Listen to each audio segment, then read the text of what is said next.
Bueno, nosotros somos el grupo de Geopolítica de las Armas. Les vamos a presentar nuestro proyecto de investigación. El grupo está conformado por Dana Muñoz, Diana Muñoz, Sebastián Müller y también les vamos a presentar el caso que decidimos utilizar para este proyecto.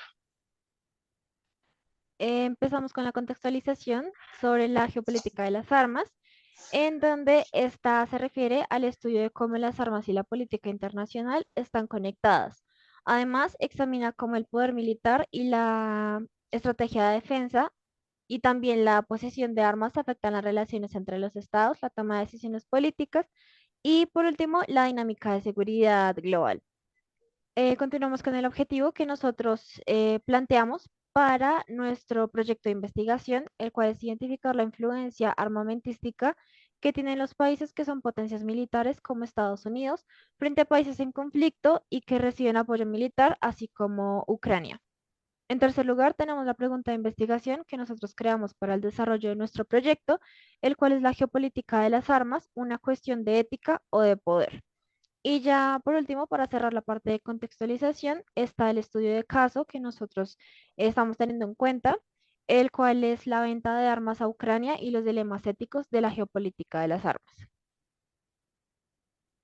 Continuamos con la geopolítica de las armas como tema de geopolítica en el siglo XXI, en donde básicamente tras la desaparición de la Unión Soviética en 1989 y el fin de la Guerra Fría, los riesgos nucleares no desaparecieron. La descomposición de la Unión Soviética creó varias situaciones en donde, bueno, tenían como un riesgo alto, ya que algunos arsenales nucleares quedaron en países independientes como Ucrania, y de esta manera aumentó la amenaza de que estas armas, conocidas como misiles, fueran sustraídas por actores no estatales o terceros estados en medio de pues, toda esta situación que era bastante inestable. Por otro lado, también está que varios países como Israel, Corea del Norte y también Irán desafiaron los acuerdos internacionales sobre la no proliferación nuclear. Ya pasando a la importancia de la geopolítica de las armas en el siglo XXI y también para resumir un poco esta parte, es que básicamente, en resumen, la proliferación nuclear sigue siendo una preocupación de suma importancia en el siglo XXI debido a la existencia de arsenales nucleares en manos de Estados Unidos, en manos de estados y a la posibilidad de que estas armas caigan en manos de actores no estatales.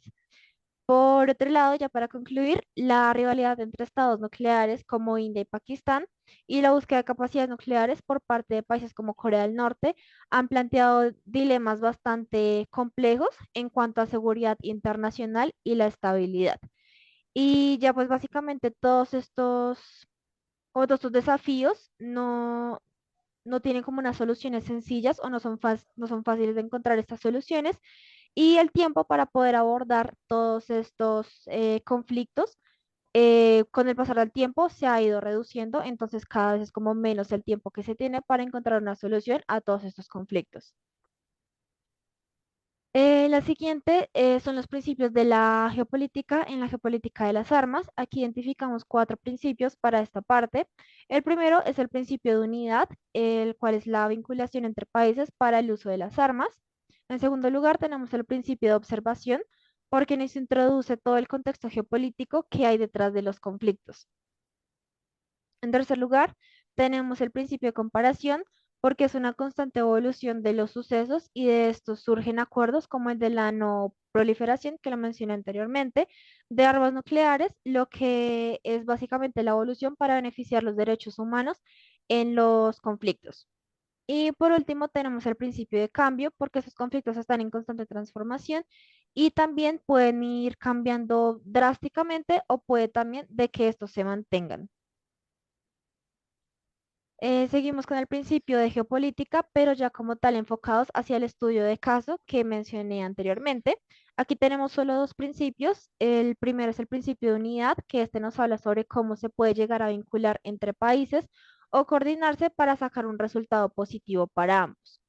Y tenemos el principio de cambio, que en este tipo de conflictos se presentan situaciones en constante transformación y que se adaptan también a estos elementos cambiantes.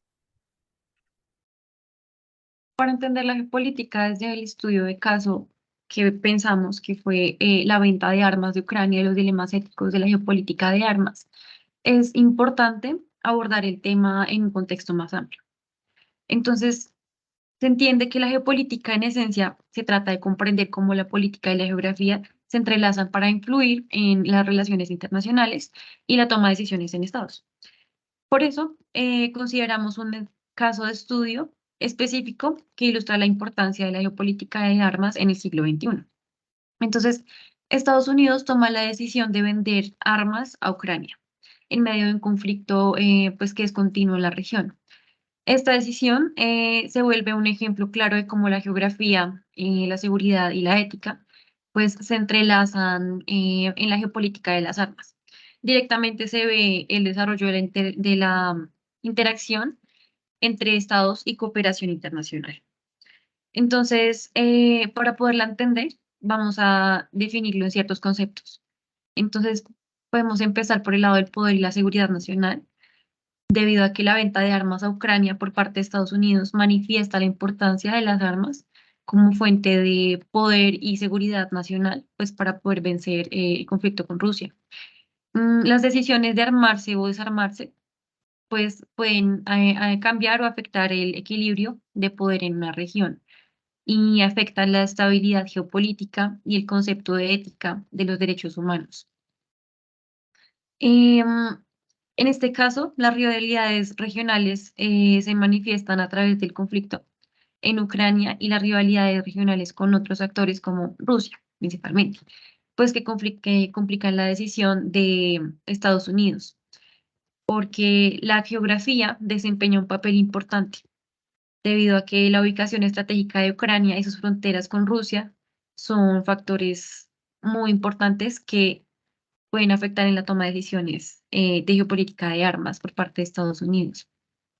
Entonces, para poder entender este concepto, también podemos mirar el tema de ética y derechos humanos, em, porque la comunidad internacional se enfrenta seguido a dilemas éticos sobre la venta de armas a países en conflicto o con historiales problemáticos en derechos humanos, porque esto puede ser un factor incidente en el futuro de la sociedad, así como lo hemos visto en nuestra historia.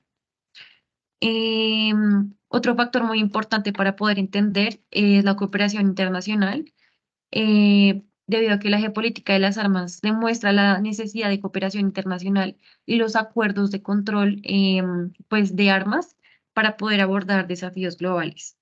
Estos se han tratado como el TNP y el TPAN, pues que reflejan los esfuerzos para poder hacer como un control, ejercer un control en la proliferación de armas y promover la paz y la seguridad como una medida diferente a la violencia que se ha visto ejercida durante toda la historia de la humanidad. Entonces, en conclusión, este estudio de caso ilustra pues cómo la geopolítica de las armas se relaciona con la política y la geografía, la ética y la seguridad en el siglo XXI.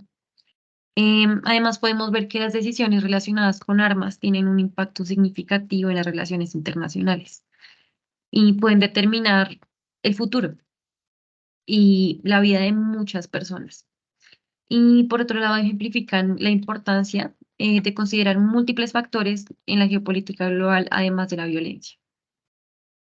A continuación, les voy a explicar cuáles son los conceptos claves de la geopolítica de armas y cómo estos se relacionan con el estudio de caso que escogimos.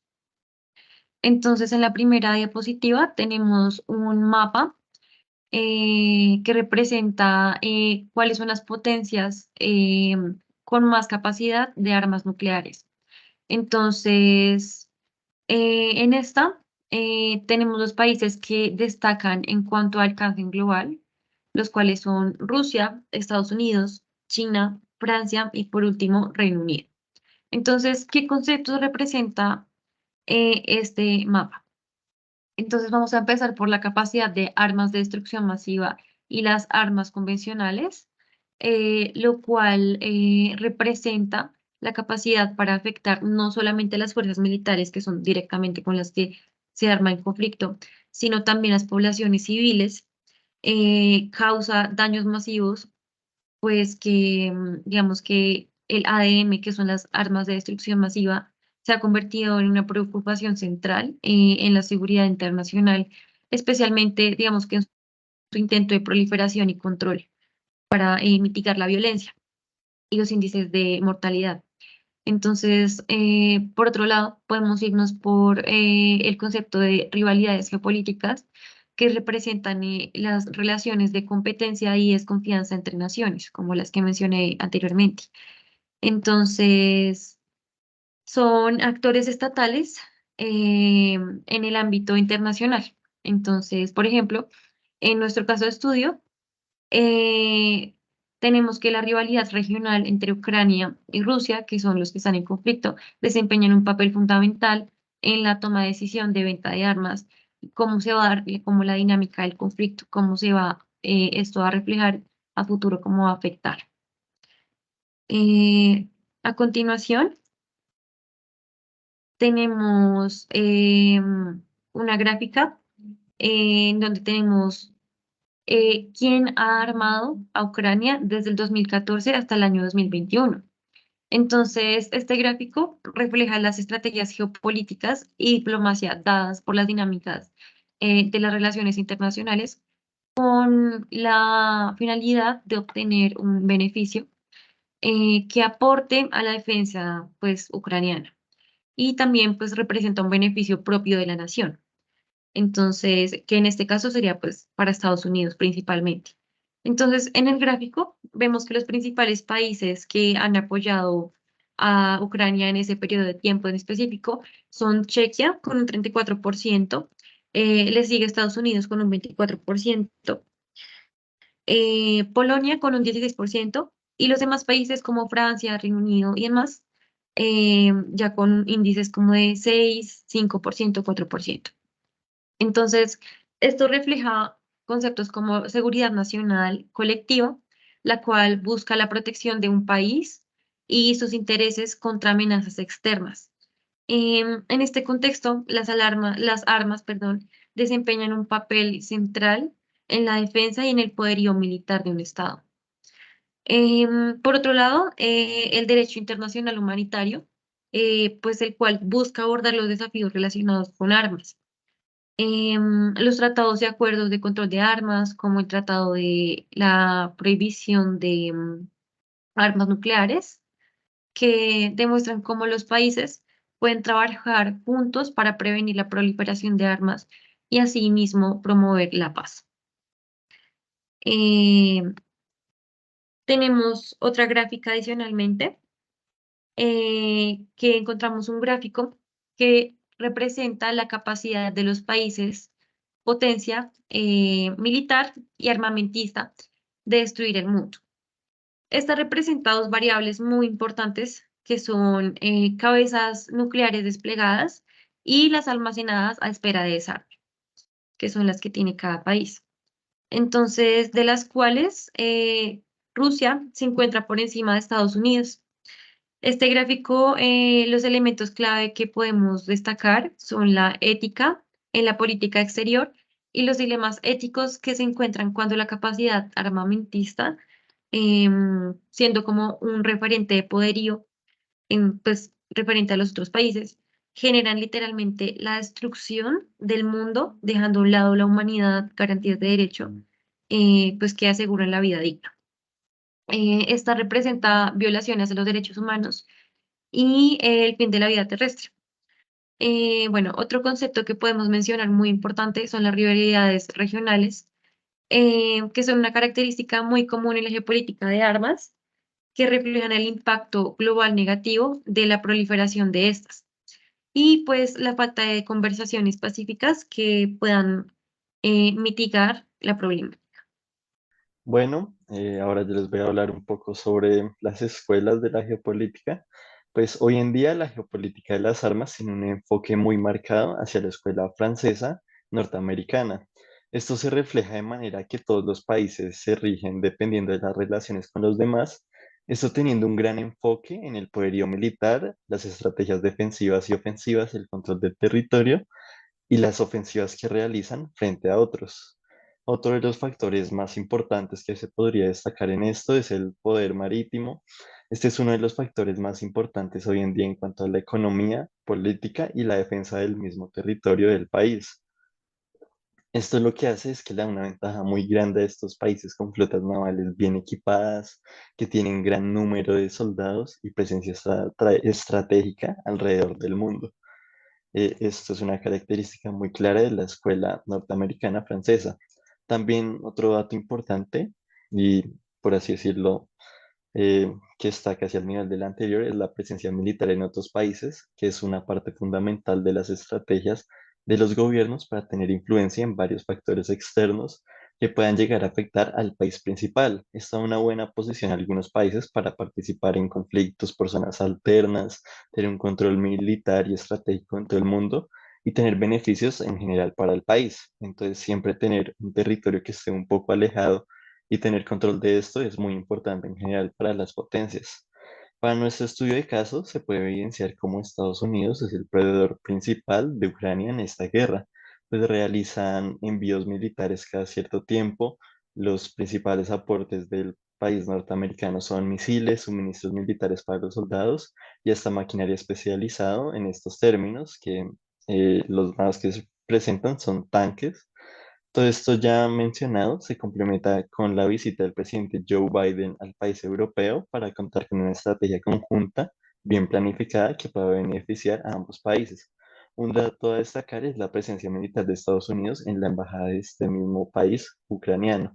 Entonces, con todo esto mencionado, se puede decir que le da, por así decirlo, más esperanza y mucha más confianza al país ucraniano y todo esto de parte de Estados Unidos. Eh, Ahora los ámbitos del conflicto. Bueno, pues este conflicto no se desarrolla solo en un ámbito, sino principalmente en varios. Y lo mismo trata esta geopolítica de las armas. Primero que todo, el ámbito económico. El conflicto asesta un grave golpe que frena el crecimiento y aumenta los precios. Esto afecta principalmente al continente europeo, aunque cuenta también con consecuencias camufladas en el resto del mundo, pues todos los precios aumentarán, habrá perturbaciones en el comercio y mucha incertidumbre en el sector económico. Entonces, inversiones y cómo se va a desarrollar el mercado en un tiempo corto es una incertidumbre total, entonces afecta en general a todo el mundo. El ambiente político, el conflicto genera tensiones políticas entre los dos países con mayor poderío militar en todo el mundo. Esto significa que el ganador de este conflicto va a tener un beneficio político muy grande en la zona y un beneficio en las políticas que se realicen después del conflicto, lo cual es muy importante para todos, principalmente por la zona y por los países que están en juego. Otro es el ambiente geoestratégico. El conflicto tiene un enfoque en la zona en la que Rusia busca tener control, pues es un punto muy importante para el comercio entre continentes y que tiene una importancia muy grande para el control de la zona. Por eso no se quiere ceder tan fácil y se sabe que si Rusia llega a tomarlo, pues va a sacar mucho provecho y los otros van a salir bastante perjudicados. Ya por último está el ámbito social y militar. Este ámbito también es relevante porque en este es donde los ciudadanos de cada país se empuñan el arma y se enfrentan contra los demás. Esto es regido por las políticas de armas ya acordadas y que actúan especificaciones en qué tipo de armamento se puede utilizar, cuál no. Y también se destaca la presencia militar de los demás países y las estrategias usadas para ganar este enfrentamiento y otras cosas. Aquí tenemos una gráfica. Como dice el título, es el pilar de la resistencia ucraniana.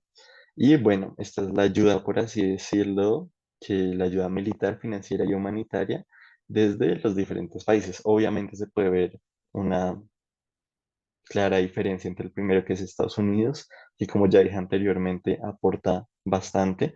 Ya luego está la Unión Europea en segundo como conjunto, que aportan bastante, y ya luego están el resto de países vecinos, bueno, Canadá no tanto, pero los países que, por así decirlo, conforman este bloque, cómo lo apoyan y que en general hay bastantes. Luego, las relaciones de poder. Bueno, pues en este conflicto se desarrollaron gran cantidad de relaciones de poder, pues detrás de pues porque detrás de cada país en el conflicto se encuentra una inmensa cantidad de redes y de factores que los bloques pueden llegar a tomar en cuenta. El caso más claro es el de Estados Unidos con Ucrania, pues Ucrania es un país con una influencia muy poderosa de Estados Unidos y realiza las acciones que más puedan favorecer al país norteamericano. Entonces se podría decir que es como un títere que está en el conflicto, pero que prácticamente sigue lo que le dice Estados Unidos. Un ejemplo de esto también podría ser las limitaciones que le establece Estados Unidos al actuar a Ucrania, pues porque con lo que llegue a ser Ucrania puede llegar a afectar al otro país y ese no es el plan que se quiere. Esto nos demuestra cómo se configuran las relaciones entre los países más grandes, teniendo una influencia por detrás de cuerdas en los países involucrados en el conflicto, pues se busca, por así decirlo, un beneficio conjunto y no perjudicar a los aliados y a los países más poderosos. Por eso podemos ver la visita de Joe Biden a Ucrania y todo esto en plena guerra.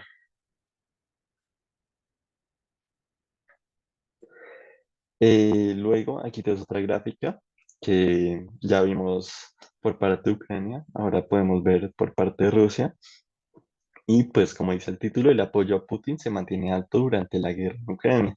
Entonces podemos ver que la verdad, ambos bandos tienen, por así decirlo, sí, sus bandos y los apoyan bastante porque quieren tener un beneficio muy grande en todas las decisiones económicas, políticas y en todos los ámbitos que ya mencioné anteriormente. Entonces podemos ver que dependiendo del país siempre se va a llegar a esto y aparte dependiendo de los acuerdos de las armas que se tienen va a tener una afectación muy grande. Tenemos a los actores fundamentales del estudio de caso. Entonces, en este estudio de caso analizaremos una compleja red de actores involucrados en la decisión de venta de armas a Ucrania y los dilemas éticos relacionados con la geopolítica de las armas en el siglo XXI. Esto es crucial identificarlo, principalmente para comprender plenamente el estudio de caso. Entonces, comenzamos con Rusia, que es el actor regional fundamental en el caso debido a su relación crítica con Ucrania y su interés en la región. Las acciones y reacciones de Rusia influyen en la dinámica de venta de armas a Ucrania. Em, Seguido tenemos a Ucrania, que es el país que busca adquirir armas en este estudio de caso. Es el actor central. Su posición en el conflicto y su deseo es fortalecer la capacidad de defensa, lo cual es un factor clave, pues, en la situación. A continuación tenemos a Estados Unidos, que es el país considerado para la venta de armas a Ucrania. Y tenemos la comunidad internacional, que incluye organizaciones como la Unión Europea. Asimismo, pues también incluye organizaciones como de derechos humanos que desempeñan un papel importante en la respuesta a la situación. Su apoyo o oposición, independientemente a la venta de armas, influye en la decisión de Estados Unidos directamente. Y por último, tenemos organizaciones de derechos humanos como la Amnistía Internacional, que son actores que vigilan y denuncian posibles abusos de derechos humanos en el conflicto con Ucrania, entre Ucrania y Rusia. Ellos también pueden abogar a la protección de los civiles en el contexto de venta de armas. Entonces, en conclusión, estos actores principales de los gobiernos nacionales hasta organizaciones internacionales forman un entramado complejo de intereses cada uno de manera independiente, entendiendo los conceptos de la geopolítica expuestos anteriormente en el estudio de caso. La interacción de estos actores es fundamental para poder comprender la geopolítica de las armas y su impacto en el siglo XXI.